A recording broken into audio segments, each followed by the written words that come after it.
عید مبارک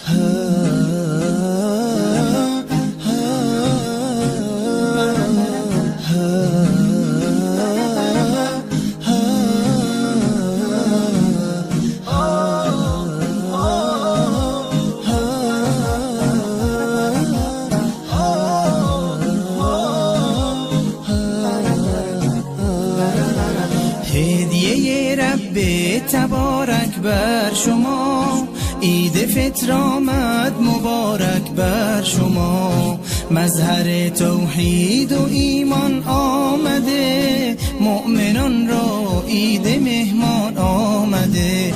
یک ندا آید برای مؤمنان، مژده بخشش ز سوی آسمان. روزداران آمده عید سعید، آن که باشد بر دل مؤمن نوید. روز ایثار است و روز تهنیت، روز تبریک است و روز تسلیت. تسلیت بر روز خاران می شود، تهنیت بر روز داران می شود.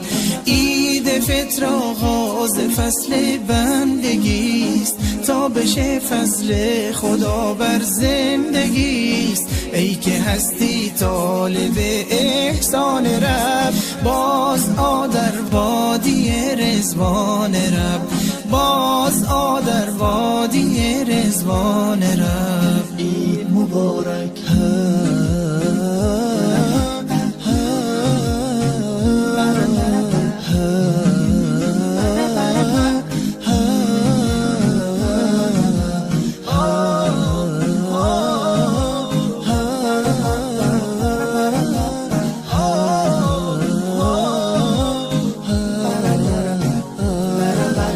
هدیه رب تبارک بر شما، عید مبارک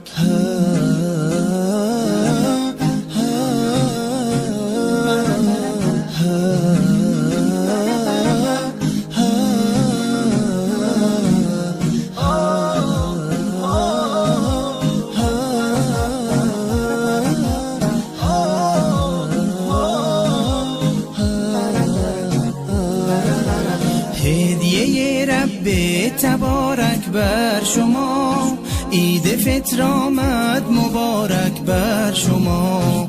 مظهر توحید و